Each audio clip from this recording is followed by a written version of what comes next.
आज भारत माता की भारत माता की जय। आज मीडिया सेंटर के शुभारंभ के अवसर पर अभी आप सब लोगों ने आवाज की जा रही है।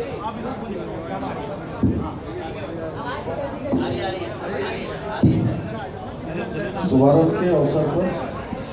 अभी आप सब लोगों ने जिनको सुना, हमारी पार्टी के भारतीय जनता पार्टी के यशस्वी जुझारू एवं कर्मठ प्रदेश अध्यक्ष आदरणीय महेंद्र जी और हमारे प्रभारी के नाते जिन्होंने विधानसभा के चुनाव में भी हमारा मार्गदर्शन किया और हम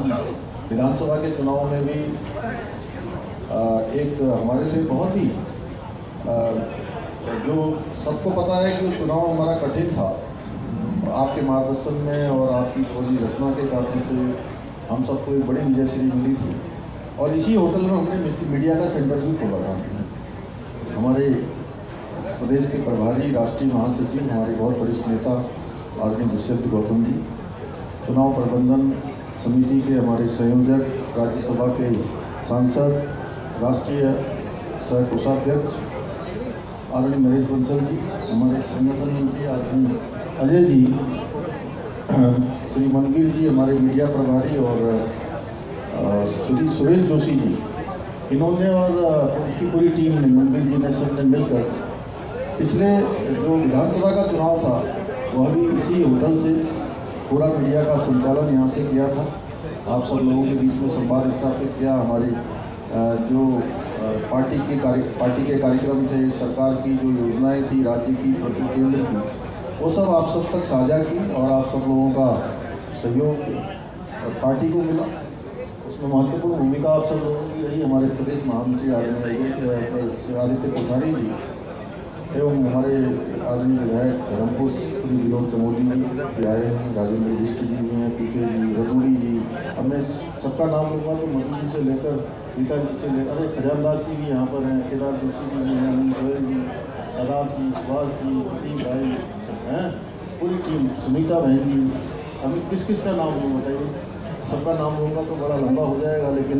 अब मैं यही कहूँगा कि यहाँ पर उपस्थित सभी हमारे ज्येष्ठ श्रेष्ठ सभी पदाधिकारी, सभी कार्यकर्ता बंधु और जिनके निमित्त ये कार्यालय का उद्घाटन हुआ है, जिनके माध्यम से हमारी बात जन जन तक जानी है, ऐसे मेरे सभी मीडिया के मित्र, सभी पत्रकार, सभी छायाकार बंधु, उपस्थित साथियों, मैं सबसे पहले तो आज आप सबका ये मीडिया सेंटर में जो आज से प्रारंभ हो गया है, मैं आप सबका स्वागत करता हूं, अभिनंदन करता हूं, आप सबका धन्यवाद करता हूं कि आचार संहिता लागू हो गई है और आप सब लोगों ने हमेशा हम सब लोगों का उत्साहवर्धन भी किया है, प्रोत्साहन भी किया है, हमारी बात जनता तक पहुंचाने का काम भी किया है और बहुत बार हम लोगों को अपने सुझावों से, अपनी लेखनी से सकारात्मक दिशा में जाने के लिए प्रेरित भी किया है। तो ये बड़ा सुखद अवसर है कि अभी पिछले 2 दिनों में, कल से हमारे बीच में हमारे प्रदेश प्रभारी आदरणीय दुष्यंत जी लगातार थे और आपके मार्गदर्शन में बहुत सारी योजनाएं कल से बनी हैं, जिसके बारे में आदरणीय प्रदेश अध्यक्ष जी ने बताया किस प्रकार से प्रदेश के अंदर नामांकन की प्रक्रिया होनी है, जो 22 तारीख से प्रारंभ हो रही है। 22 मार्च को पहला नामांकन अल्मोड़ा लोकसभा क्षेत्र का होना जा रहा है। उसके बाद 23 को हरिद्वार का होगा, उनका एक दिन डिजिटल में भी होगा। फिर 26 को हमारे दोनों नामांकन टिहरी और पौड़ी गढ़वाल के एक ही दिन है और उसके अगले दिन 27 तारीख को नैनीताल लोकसभा का नामांकन होना है। तो सभी जगह रचना बनी है, कार्यकर्ताओं में बहुत उत्साह है। हम सभी लोग, मतलब विशेषकर से मैंने और प्रदेश अध्यक्ष जी ने तय किया है, हमारे आदरणीय दुष्यंत गौतम जी भाई साहब के मार्गदर्शन, हम सभी नामांकनों में प्रतिभाग करेंगे। यथासंभव जो रैलियों की व्यवस्था है, वो रैलियों की भी सभी व्यवस्था सुनिश्चित हो गई है, उसकी भी योजना बन गई है। पार्टी के स्तर पर जो हमारे प्रभारी हैं, क्लस्टर के प्रभारी हैं और संयोजक हैं, नीचे हमारा बूथ अध्यक्ष तक का जो संरचना है वो पूरी तरह से तैयार हो गई है। पन्ना प्रमुख तक हमारे सब एक्टिव हैं, लगातार उनसे संवाद करने का जो काम है वो निरंतर अनवरत रूप से संगठन की गतिविधियां चल रही हैं। हम पूरी तरह से चुनाव के लिए तैयार हैं और हर चुनाव में उत्तराखंड से जब से प्रधानमंत्री मोदी जी को प्रधानमंत्री पद के लिए उम्मीदवार घोषित किया गया, उसके बाद जितने भी चुनाव हुए उन सारे चुनावों में उत्तराखंड की जनता ने एक तरफा समर्थन दिया है, एक तरफा बहुमत दिया है। अगर हम 2014 की बात करें तो 2014 में भी 5 सीटें यहाँ से जीते थे। उसके बाद 2017 में विधानसभा का चुनाव हुआ, उसमें भी एक बड़े बहुमत की सरकार हमारी उत्तराखंड के अंदर बनी थी। 2019 में लोकसभा का चुनाव हुआ, तो उस लोकसभा के चुनाव में भी 5 सीटें जीते और अंतर बड़ा हो गया। 2014 से ज़्यादा 2019 में हो गया। 2022 का आम चुनाव जिसमें एक पूरा मिथक, एक परिपाटी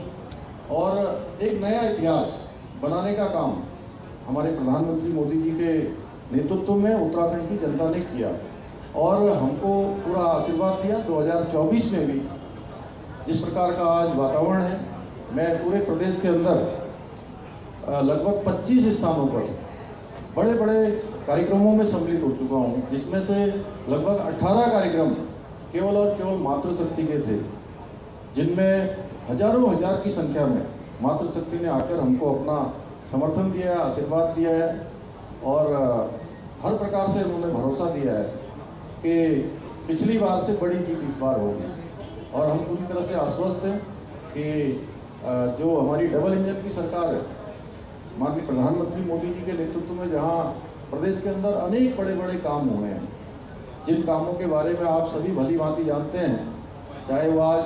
सड़कों की बात हो, चाहे वो रेल की बात हो, रोपवे की बात हो, या हवाई सेवाओं की बात हो, स्वास्थ्य सेवाओं की बात हो, चाहे आज अन्य सेवाएं, चाहे इंफ्रास्ट्रक्चर की बात हो, अभूतपूर्व रूप से 2 लाख करोड़ से भी ज़्यादा की योजनाएं इन सालों में स्वीकृत हुई हैं और उत्तराखंड के लिए बहुत सारा धन आवंटन केंद्र से हुआ है, बाह्य सहायतित योजनाओं में हुआ है और राज्य की सरकार ने भी बहुत सारी नई योजनाएं भी प्रारंभ की हैं। यहाँ पर आपने देखा, हमने ग्लोबल इन्वेस्टर समिट जो देहरादून में आयोजित हुआ था, उसमें हमने लक्ष्य रखा था उस समय कि 2.5 लाख करोड़ तक के हम लोगों के साथ निवेशकों पर करार करेंगे, लेकिन वो लक्ष्य जो है हमारा बहुत इन्वेस्टर समिट के बहुत दिनों पहले ही पूरा हो गया और पूरा ही नहीं हुआ, बल्कि 2.5 लाख के सापेक्ष 3,54,000 करोड़ रुपए के MOU हमारे साथ साइन हुए हैं। और केवल साइन ही नहीं हुए, उससे भी आगे 81,000 करोड़ रुपए की अभी तक ग्राउंडिंग शुरू हो गई है। मैं 3 दिन पहले उधम सिंह नगर गया था, तो वहाँ हमने 25,000 करोड़ रुपए के MOU साइन किए थे, जिसमें से 18,000 करोड़ की ग्राउंडिंग हो गई। और इस बार एक वातावरण बना है, देश दुनिया के अंदर उत्तराखंड का नाम भी आया है और इन्वेस्टर ग्लोबल समिट में 50 से भी अधिक देशों के प्रतिनिधियों ने उत्तराखंड में आकर हमारे उस इन्वेस्टर समिट में भाग भी लिया और यहाँ पर आगे काम करने के लिए अपने को हमारे सामने अपने प्रस्ताव भी किए हैं। ऐसे अनेकों काम हुए हैं। राज्य सरकार ने नकल विरोधी कानून यहाँ पर लागू किया, जिसकी सर्वत्र चर्चा है। आज नौजवान युवा लगातार भर्ती परीक्षाओं की ईमानदारी से तैयारी कर रहे हैं, उनका मनोबल बढ़ा है, उनका आत्मविश्वास बढ़ा है और कोई दिन ऐसा नहीं होता है। अब तो आचार संहिता लग गई, आचार संहिता से पहले आप सब लोग लिखते थे, आप सब लोग चाहे डिजिटल मीडिया हो, प्रिंट मीडिया हो, इलेक्ट्रॉनिक मीडिया हो, हर मीडिया में आता था। हर दिन हमने प्रत्येक दिन जो नौजवान भाई बहन हमारे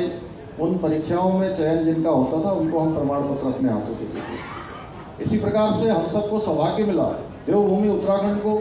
कि उत्तराखंड पहला राज्य बन गया जहां समान नागरिक संहिता का विधेयक पास हो गया। और उससे भी बड़ी बात, माननीय राष्ट्रपति महोदया ने भी अपनी स्वीकृति हमको प्रदान कर दी है और एक्ट बनने की प्रक्रिया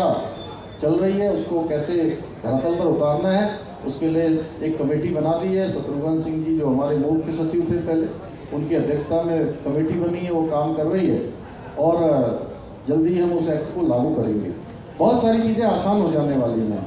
हमारी मातृशक्ति का जीवन आसान होने वाला है, उनको सुरक्षा भी मिलने वाली है, उससे सशक्तिकरण भी होने वाला है, बच्चों का भी भविष्य में उनका भी भविष्य सुरक्षित होगा, बड़े बुजुर्गों को भी सुरक्षा मिलेगी, हर वर्ग के लोगों के लिए उसमें प्रावधान किया गया है। और उसका सकारात्मक परिणाम ये रहा कि मैं हरिद्वार में गया, उधम सिंह नगर गया, तो अनेक स्थानों पर, देहरादून में भी बड़ी संख्या में हमारी मुस्लिम समाज की बहनों ने आकर हमको धन्यवाद किया। उन्होंने कहा कि नहीं, आपने एक बहुत अच्छा कानून लाए हैं, उनसे बहुत सारी चीज़ों पर हमको जो आगे भविष्य में सुविधा मिलने वाली है। इसके अलावा हमने पिछले दिनों आपने देखा होगा बनभुलपुरा क्षेत्र में एक अवैध अतिक्रमण हटाने के लिए पुलिस प्रशासन की टीम गई थी और उन पर जानलेवा हमला हुआ, आगजनी हुआ, पथराव हुआ और वो दंगा अगले एक ही दिन में कंट्रोल कर लिया गया। तत्काल उस पर कार्रवाई की गई, कानूनी रूप से विधि सम्मत सब कार्रवाई हुई और हमने ये तय किया है कि देवभूमि उत्तराखंड, जहाँ हम लोग सब लोग एक दूसरे के साथ बहुत प्रेम पूर्वक रहते हैं, आपस में भाईचारा है, आपस में प्रेम है, शांति से रहते हैं, यहाँ की एक पहचान है पूरी दुनिया के अंदर कि देवभूमि के लोग शांत प्रवृत्ति के होते हैं। यहाँ पर कोई एक दूसरे से बैर भाव नहीं रखते, सब लोग एक दूसरे का सम्मान करते हैं। लेकिन देवभूमि में अगर इस प्रकार की घटना होती है तो सभी जगह उसका संदेश अच्छा नहीं जाता है। इसलिए भविष्य में कभी इस प्रकार की घटनाएं न हो, इसकी पुनरावृत्ति न हो, इसलिए हमने दंगे में जो क्षति होती है, दंगे में जो नुकसान होता है, सरकारी संपत्ति का नुकसान हो या निजी संपत्ति का नुकसान हो, उसके लिए भी हमने कानून बना दिया है कि एक एक पाई की वसूली अब उसी दंगाई से होगी जो दंगा करेगा, जो उपद्रव करेगा, जो सरकारी संपत्ति, निजी संपत्ति को नुकसान पहुंचाने का काम करेगा। ऐसे बहुत सारे काम हम लोगों ने किए हैं, आप सबके माध्यम से लगातार ये सब ब्रीफिंग में चीज़ें आती रहेंगी। मैं आज एक बार फिर से आप सबका धन्यवाद करते हुए और आप सबसे ये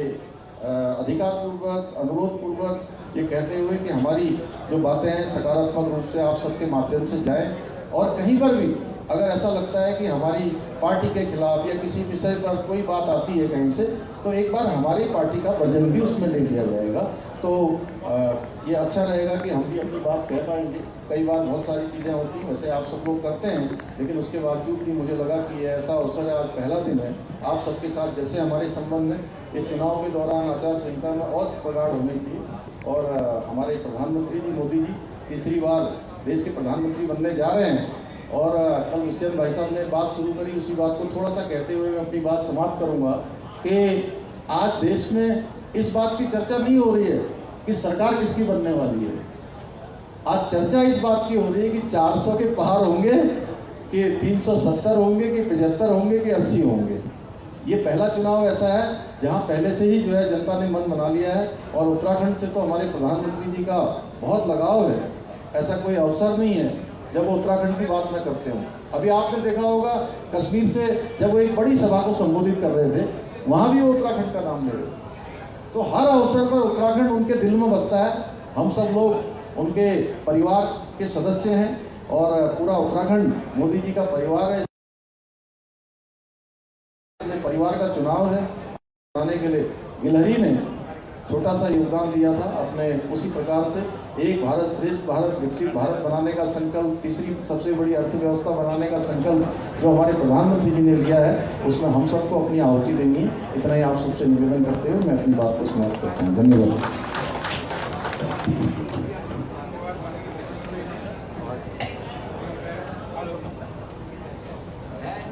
हेलो, धन्यवाद माननीय मुख्यमंत्री।